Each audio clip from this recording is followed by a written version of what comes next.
अंजलि अचानक डर से कांप उठी जब उसने देखा कि समुद्र का विशाल शिकारी मोसासॉरस पानी से बाहर छलांग लगा चुका था। उसके उछलने से उठी विशाल लहरों ने अंजलि के हाथ में मौजूद डार्ट गन को लगभग गिरा दिया, लेकिन उसे अंदाजा नहीं था कि इस हरकत ने मोसासॉरस पानी से बाहर छलांग लगा चुका था को पूरी तरह क्रोधित कर दिया है। वह तेजी से नाव की ओर बढ़ने लगा। स्थिति बिगड़ती देख कप्तान राजेश ने तुरंत नाव की दिशा बदल दी। उधर अंजलि ने नया डार्ट तैयार कर लिया था और दोबारा निशाना साध रही थी, लेकिन मोसासॉरस पहले से ही हमला करने के लिए तैयार था। सौभाग्य से अंजलि काफी फुर्तीली थी। मोसासॉरस कई बार उसे निशाना बनाने की कोशिश करता रहा, लेकिन हर बार वो बच निकलती। आखिरकार मौका मिलते ही अंजलि ने फिर निशाना साधा और इस बार डार्ट सीधा लक्ष्य पर जाकर लगा। डार्ट लगते ही पूरी टीम खुशी से झूम उठी। आखिरकार वे मोसासॉरस का रक्त नमूना लेने में सफल हो गए थे। जैसे ही सैंपल संग्रह पूरा हुआ, विशाल जीव एक बार फिर ऊंची छलांग लगाकर समुद्र की गहराइयों में गायब हो गया। मिशन सफल होने के बाद सभी लोग वापसी की तैयारी कर रहे थे। तभी केबिन में बैठी छोटी लड़की प्रिया ने समुद्र में कुछ अजीब देखा। उसने दूर पानी के अंदर बड़ी संख्या में जीवों की गतिविधि देखी। उसकी ओर देखते ही राजेश समझ गया कि ये खतरनाक समुद्री शिकारी है। कुछ ही मिनटों में उनकी नाव चारों तरफ से उन जीवों से घिर गई। तभी सभी को समझ आया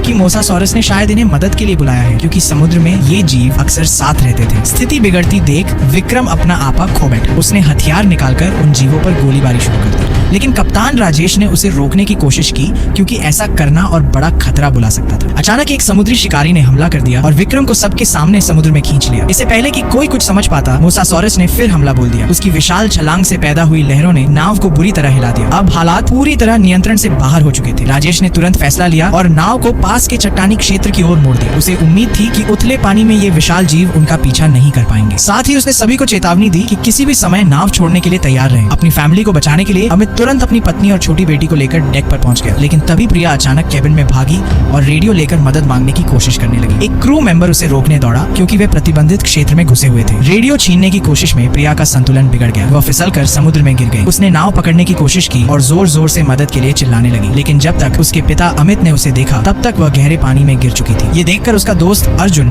बिना देर किए समुद्र में कूद पड़ा। अमित भी अपनी छोटी बेटी को साथ लेकर पानी में उतर गया। उधर मोसासॉरस लगातार नाव पर हमला कर रहा था, लेकिन कप्तान राजेश ने अपनी बेहतरीन ड्राइविंग से नाव को किसी तरह संभाले रखा और आखिरकार उसे चट्टानों वाले उथले क्षेत्र में पहुंचा दिया। हालांकि अब एक नई समस्या सामने आ गई। नाव की गति इतनी अधिक थी कि उसे रोका नहीं जा सकता था। मजबूर होकर राजेश ने सभी को तुरंत समुद्र में कूदने का आदेश दिया। जब उसने सुनिश्चित कर लिया कि सभी लोग सुरक्षित पानी में उतर चुके हैं, तब वह खुद भी नाव के साथ आखिरी क्षण तक डटा रहा। कुछ ही देर बाद नाव चट्टानों से टकराकर बुरी तरह क्षतिग्रस्त हो गई। यहीं से सभी को एहसास हुआ कि डायनासोरों की दुनिया कितनी खतरनाक है। फिर भी किस्मत से वे कुछ जरूरी सामान बचाने में कामयाब रहे और सुरक्षित रूप से द्वीप तक पहुंच गए। द्वीप पर पहुंचने के बाद सभी ने राहत की सांस ली। उन्हें लगा कि अब वे समुद्र के खतरों से बच चुके हैं, लेकिन उनकी यह खुशी ज्यादा देर तक नहीं टिक सकी। सभी लोग अपने लिए अस्थायी ठिकाना बनाने और बचे हुए सामान को इकट्ठा करने में लगे थे कि अचानक दूर से एक महिला की दर्दनाक चीख सुनाई दी। चीख सुनते ही सभी लोग घबराकर उसकी ओर दौड़े, लेकिन जब तक कप्तान राजेश और बाकी लोग वहां पहुंचे, तब तक बहुत देर हो चुकी थी। मोसासॉरस पानी के किनारे से हमला कर चुका था और महिला को खींचकर समुद्र में ले गया था। राजेश कुछ नहीं कर सका, वह सिर्फ उसका नाम पुकारता रह गया। इस घटना ने सभी को समझा दिया कि खतरा अभी खत्म नहीं हुआ है। अब उनके सामने सबसे बड़ी समस्या थी जीवित रहना। उन्हें नहीं पता था कि बचाव दल कब पहुंचेगा। उनके पास सीमित भोजन और पानी था। दूसरी ओर उनका मिशन भी अधूरा था। उन्हें अभी और डायनासोरों के रक्त नमूने इकट्ठे करने थे। इसीलिए टीम ने फैसला किया कि वे द्वीप के अंदरूनी हिस्से की ओर बढ़ेंगे। कुछ देर पैदल चलने के बाद अचानक कप्तान राजेश को एक अजीब आवाज सुनाई दी। उसने तुरंत हाथ उठाकर सबको रुकने का इशारा किया। सभी लोग सतर्क हो गए, क्योंकि उन्हें लगा कि कहीं आसपास कोई खतरनाक मांसाहारी डायनासोर न हो। तभी अंजलि की नजर एक अजीब दृश्य पर पड़ी। उसने देखा कि दूर हवा में कोई विशाल चीज धीरे धीरे हिल रही है। पहले तो किसी को समझ नहीं आया कि वो क्या है, लेकिन जब पूरा शरीर दिखाई दिया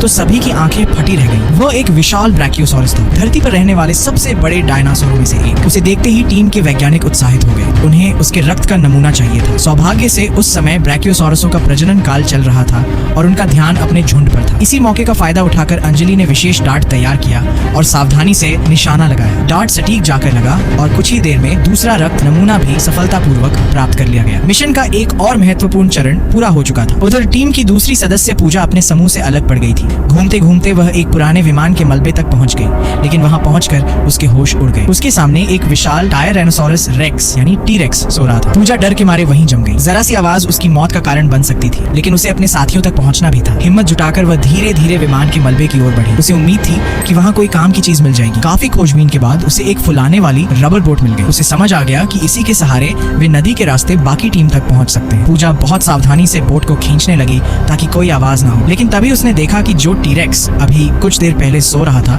वह अचानक गायब हो चुका है। ये देखकर उसके शरीर में डर की लहर दौड़ गई। फिर भी उसने समय बर्बाद नहीं किया और जल्दी से बोट को पानी में उतार दिया। जैसे ही वो बोट पर बैठी, टीरेक्स फिर से दिखाई दे गया। इस बार वो पहले से भी ज्यादा करीब था। पूजा ने सांस रोक ली। उसने धीरे धीरे चप्पू चलाना शुरू किया। कुछ क्षणों के लिए ऐसा लगा कि शायद खतरा टल गया है, लेकिन तभी चप्पू की आवाज सुनकर टीरेक्स ने अपना सिर उनकी ओर घुमा लिया। अब विशाल शिकारी सीधे उनकी तरफ बढ़ रहा था। टीम के बाकी सदस्य भी घबरा गए। सभी ने पूरी ताकत से नाव चलानी शुरू कर दी, लेकिन टीरेक्स की गति उनके मुकाबले कहीं ज्यादा थी। देखते ही देखते वो नदी के किनारे किनारे उनका पीछा करने लगा। फिर एक ऐसा दृश्य सामने आया जिसकी किसी ने कल्पना भी नहीं की थी। टीरेक्स अचानक नदी में कूद गया और पानी के अंदर तेजी से उनकी ओर बढ़ने लगा। अब खतरा पहले से कहीं ज्यादा बढ़ चुका था। टीरेक्स को पानी में अपनी ओर आते देखकर सभी लोगों की सांसें थम गई। वे पूरी ताकत से चप्पू चला रहे थे, लेकिन विशाल शिकारी तेजी से उनके करीब पहुंचता जा रहा था। कुछ ही सेकंड में दोनों के बीच की दूरी बेहद कम रह गई। अचानक टीरेक्स ने पानी से एक विशाल छलांग लगाई और सीधा उनकी नाव पर हमला कर दिया। उसके भारी शरीर के टकराते ही नाव पलट गई और सभी लोग नदी में जा गिरे। अब हालात और भी खतरनाक हो चुके थे। चारों तरफ गहरा पानी था और सामने भूखा टीरेक्स। सभी लोग जान बचाने के लिए तैरने लगे, लेकिन तभी टीरेक्स ने अचानक अपना रास्ता बदल लिया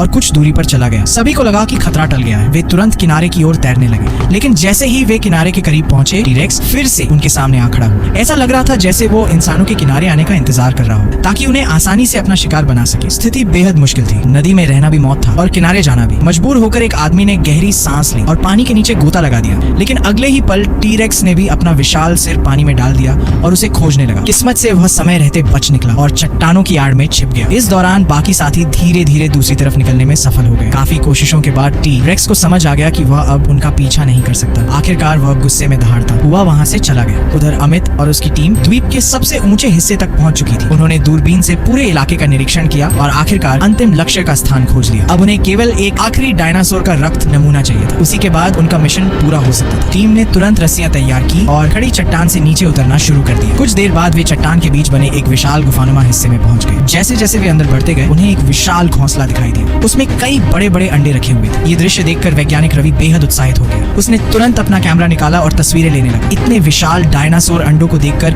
वह अपनी खुशी छिपा नहीं पा रहा था। लेकिन तभी अंजलि को कुछ अजीब महसूस हुआ। उसे लगा जैसे कोई उन्हें देख रहा हो। चारों तरफ खामोशी थी, लेकिन माहौल में खतरे की गंध साफ महसूस हो रही थी। सभी लोग सावधानी से आगे बढ़ने लगे। तभी अचानक गुफा के बाहर से एक भयानक गर्जना सुनाई दी। आवाज इतनी शक्तिशाली थी कि पूरी चट्टान कांप उठी। सभी के चेहरों का रंग उड़ गया, क्योंकि उन्हें समझते देर नहीं लगी कि वे अकेले नहीं हैं। जिस डायनासोर के अंडों के पास वे खड़े थे, उसका असली मालिक वापस लौट चुका था। अब उनके सामने मिशन पूरा करने और अपनी जान बचाने दोनों की सबसे बड़ी चुनौती खड़ी थी। यहीं से उनकी जिंदगी की सबसे खतरनाक लड़ाई शुरू होने वाली थी।